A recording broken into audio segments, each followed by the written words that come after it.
you see that crow in the road right there? I noticed from being a chosen one that crows, birds, certain birds, they're monitoring spirits, and you always know witchcraft is being done. And if Satan can't see you through the cars or got somebody, he'll use the animals, the birds. See, look, he's coming up here. And I noticed that when witchcraft and spiritual warfare was happening around me, these birds, these crows, they were always around, always watching. There's red, big giant red truck. Let's see if we see a blue, red and blue. Remember I told you color coding. It's spiritual. See that crow? And I'm just about getting ready, but there's the blue. See, I told you, red and blue. Always. It's always the colors. They wear red and blue. People wear them. Combination, look at this. Red truck, blue hauling it. See? Red and blue.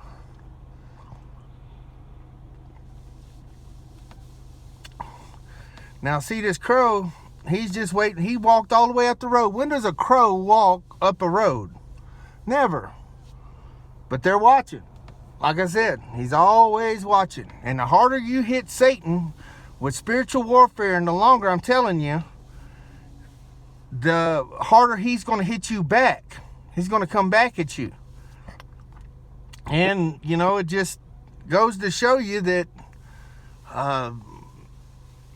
we're in a war. We're in a war here. And when you join up and say yes to the Lord and accept him into your life and into your heart and appropriate what he done for you on the cross, also you are thrown into a war.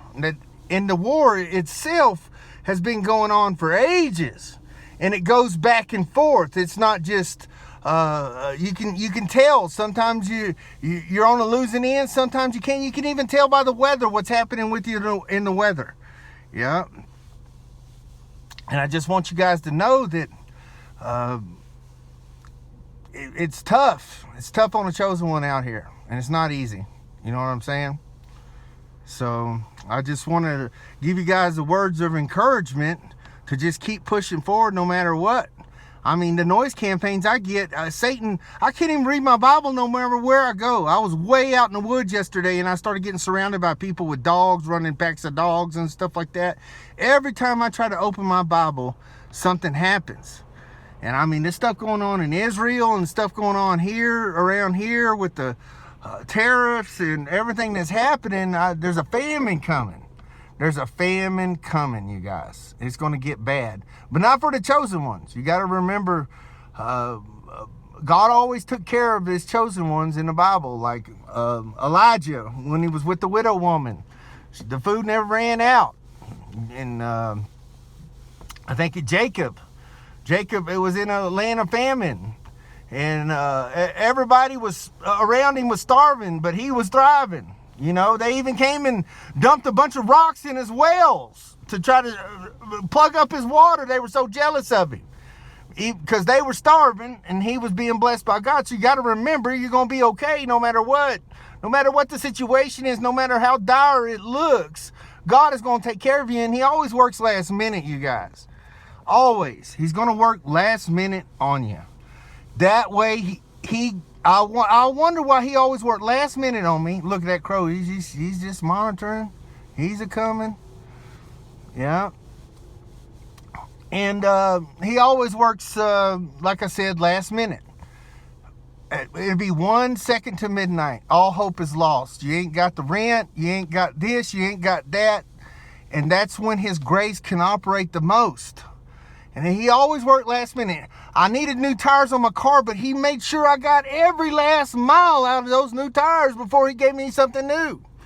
So you guys, you got to hold on and wait, because waiting is part of it. I've been reading a lot about waiting on the Lord, so I just wait. And there's something that he gives you favor in the waiting. It produces endurance. And so you wait. And he works last second. That's how his grace operates. You know what I'm saying? That way he gets all the glory. Because who else could it have been but God? you know. And sometimes you're going to look crazy. People want me, why ain't you working? Look at me, I'm staying in my car. And I have been for a long time, you guys. And people think I'm crazy because I ain't working or doing this or that. But there's reasons why. It just doesn't work. Nothing works. So if you're in an area where nothing's working, you're in the right area. When everything goes wrong, you're in the right area. You're right where you're supposed to be. Remember?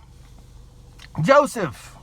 He was supposed to be ruler over his brethren, but he wound up in a jail cell in Egypt. His brothers they were going to kill him, tossed him in a pit, sold him to Egypt. He went to Potiphar's house and then wound up in a prison. Every great person of God, everything's going to go wrong in your life. God made you some great promises and then everything went wrong. What happened? You're not in trouble. God is doing something in your life and he's reconstructing things and you don't realize it, but over this waiting period in this timeline that's happening, every one of you are on a different timeline too. Not everybody is in the same area as everybody else. Some of you are further along, some of you just started, some of you are in between. But he works on you your whole life, the sanctification process. When you become born again, Jesus' righteousness is imputed unto you and you become justified. And so through the justification, he makes you become born again and then he sanctifies you through your life. Look, see, red and blue. Through your life, you become sanctified and holy. And that's where we're at today. I just thought I'd make up a video. And I'm going to try to download it and send it out later for you guys. I want you to know, keep your chins up, man. Keep your chins up. Me, like yesterday, things got tough where I was at in that town. I was getting chased around by them Masons everywhere I went. There's even a car that came by that said white glove. And the Masons have what they call the white glove treatment on you, where they stalk you and harass you and block your blessings and block you from working. And they'll even set up jobs where you go on a job and you're surrounded by nothing but a bunch of witches and warlocks and Masons. Everything you can imagine going wrong. A lot of you don't even realize that that's what's happening to you. That's why nothing's working, is because you're getting blocked by these devil worshippers, these witches, warlocks, wizards, witch doctors, Masons, covens. They're everywhere, and they're trying to steal your destiny, steal your blessings, steal your health, steal everything you got. You got to even watch your money. Yep, they can I saw one time take my money and pocket it, and he went and did some work on it, trying to block my money blessings. So you got to watch everything you do. Everything. These guys will they'll use your body fluids against you. Your pee, your poop, all that stuff. Your snot. You get sick, all of a sudden you'll start having sinus problems and stuff. That's because one of them got a hold of your snot rag. So you guys got to be aware this stuff is real, it's happening, and don't trust anybody. The scripture said, "Cursed is the man that trusts in man and makes flesh his strength, whose heart departs from the Lord." That means don't trust nobody. There's a curse that comes along with it. Curses are real, and curses can be put on Christians. And if you're sinning, the more you're sinning, the more the wrong things you're doing, the more access and legal rights Satan has to you, even in your dreams. Have you guys been having weird dreams about water? That means the marine spirits are working on you. You having dreams about trees? That means there's tree altars working against you. This stuff is real. It's everywhere, and you got to know what to pray and how to pray it and look it up and work against it and fight against the things that are happening to you. But anyways, I want you to know I love y'all. Be safe. Have a good one. Bye.